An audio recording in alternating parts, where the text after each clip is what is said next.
Yazid Atamimi adalah sepupu Sadia Marwa. Dia bertunangan dengan klien saya. Kemudian dijanjikan akan menikah di pertengahan 2023 sekitar bulan Juni. Terus yang menyebabkan itu apa Kak?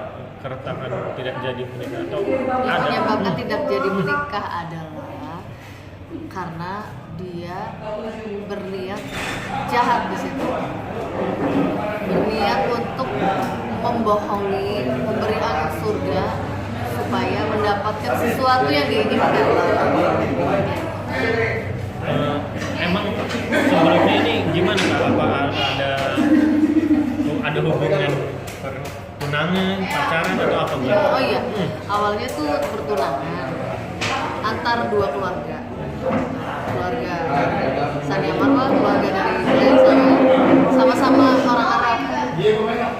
Jadi dua-duanya orang Arab, tidak ada pacar-pacaran, menggunakan adat untuk bertunangan yaitu ta'aruf. Dikenalin, lihat background keluarganya cocok, sudah langsung tunangan. Itu terjadi di bulan Sekitar bulan Oktober. setelah itu kejadian apa tuh Kak? Setelah itu kejadian seiring berjalannya waktu, klien saya sama tunangannya diperlakukan yang tidak pantas. Kalau saya bisa ceritakan, telah terjadi kekerasan seksual dan pemerkosaan karena dilakukan pada saat orang tuanya sedang pergi beli makanan. Klien saya dipaksa ditarik celananya, kemudian dimasukin kemaluan.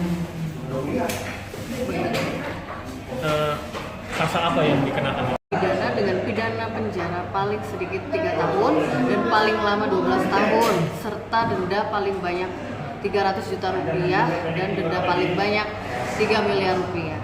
Junto pasal 285 KUHP, barang siapa dengan kekerasan atau dengan ancaman kekerasan memaksa seseorang perempuan melakukan persetubuhan, maka akan dirancam dengan pidana penjara paling lama 12 tahun. Kira-kira itu masalahnya. Saat ini pelaku gimana Pak? Saat ini pelaku itu sedang disembunyikan oleh keluarganya. Gitu loh. Kita juga maunya dia muncul di permukaan untuk bertanggung jawab atas perbuatannya ini. Karena klien saya mengalami depresi berat dan perlu pemulihan untuk menyelesaikan psikisnya. Kak, yang sebelum dia kenal itu kan, sebelum dia tunangan pasti kenalan dulu kan? Itu berapa lama sih Kak? Dan sebelumnya pasti ada dong kayak perkenalan persifatnya gimana atau gimana? Nggak ada penjajakan masalah sifat, nggak ada penjajakan kenal sama kenal gitu. Cuman tahu background keluarganya, dikenalin, langsung tunangan gitu. Jadi nggak ada istilah pacar-pacaran tuh nggak. Terus kondisi psikis dari klien kakak korban kan kejadian hampir setahun lalu ya, hampir. Iya, Ini gimana kondisinya, sudah membaik atau gimana?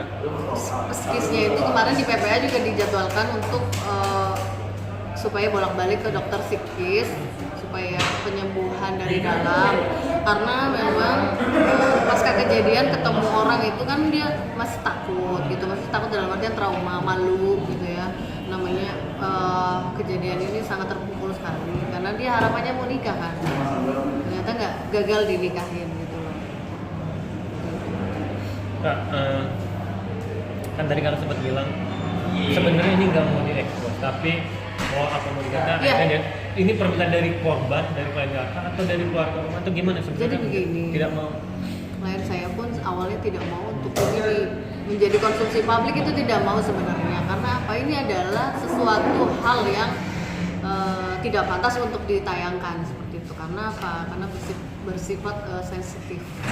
Cuman di sini sekali lagi tujuan kami untuk supaya ini menjadi viral adalah supaya pelaku itu supaya sadar dan bertanggung jawab atas apa yang dilakukannya itu. tujuannya adalah supaya dia itu bertanggung jawab, jangan lari dari perbuatan yang sudah dilakukan itu, apalagi merugikan orang lain. Dan sifatnya klien saya juga setelah ditinggalin ada penyakit yang dia tinggalkan dan itu harus dia sembuhkan. Dan sekarang kan menanggung semua itu sendiri, berobat sekali ke dokter 500.000, itu dokternya aja, belum sama obat-obatan, obat diminum, obat yang dimasukin.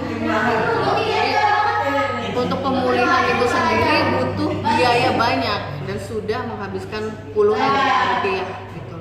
Untuk komunikasi Kak, masih nggak? Komunikasi justru tidak ada. Klien saya diblokir setelah pemutusan hubungan sepihak. Klien saya diblokir, kemudian ganti nomor, sosial media semua diblokir juga. Untuk pihak keluarganya Kak gimana? Ada komunikasi nggak sama pihak keluarga? Keluarganya menghubungi ibu dari klien saya bahwa sudah tidak ada kecocokan lagi begini, tapi tidak secara baik-baik gitu loh, cuman lewat telekomunikasi gitu loh. Jadi ibu dari korban pun, klien saya itu terpukul sekali atas tindakan ini, atas perilaku ini. Mereka itu disatukan dengan kekeluargaan, dua keluarga yang berniat baik mau menikah, tiba-tiba dipisahkan dengan sepihak seperti itu. Jadi klien saya sudah kecewa banget, sudah tidak mau tahu, pokoknya ini harus diselesaikan, harus dipertanggungjawabkan permasalahan ini. Langkah selanjutnya apa Kak dari? Jadi kita kan sudah bikin LP ya di Polres Tangsel, jadi saya berharap Kepolisian Republik Indonesia segera menangkap pelakunya supaya ini cepat terang benderang kasus ini selesai gitu. Dan klien saya mendapatkan keadilan seadil-adilnya. Terakhir klien Kakak kontak ke Kakak, ada curhatan apa ada dia masih sedih, nanyain kabar perkembangan kasus? Masih sedih, cuman dia juga berharap dengan adanya sudah kita viralkan ini ada pihak keluarga berkomunikasi baik kepada pengacara maupun kepada pihak keluarganya langsung. Tapi sampai detik ini kita tidak pernah mendapatkan kabar apapun. Jadi besok hari Senin saya mau ke Komnas Perempuan supaya mengadu, supaya minta tolong dipush proses perkara ini supaya cepat. Kak, minta tanggapannya mengenai kasus ini kan banyak banget di media sosial ya kayak Kakak sebagai pengacaranya gitu, apa sih kayak mau disampaikan untuk wanita-wanita di luar sana juga gitu? Ini penting banget kan untuk yang wanita kan lebih banyak korban ya Kak. Seperti apa sih Kak? Pertama kenali pasangan, minimal kalau nggak pacaran ya paling tidak jaga diri, proteksi diri dengan cara hati-hati, hindari hal yang sifatnya sepi karena itu kan memicu kesempatan untuk berbuat jahat gitu ya. Jadi kalau misalkan pacaran atau misalkan ta'aruf ya kalau bisa didampingi oleh orang dewasa yang lain untuk menjaga itu satu. Yang kedua, masalah penyakit seksual menular yang sedang dialami oleh klien saya ini, itu saya pikir akibat dari kebebasan dalam hubungan yang tidak dalam ranah pernikahan. Jadi itu hubungan bebas yang tidak perlu ditiru atau dicontoh.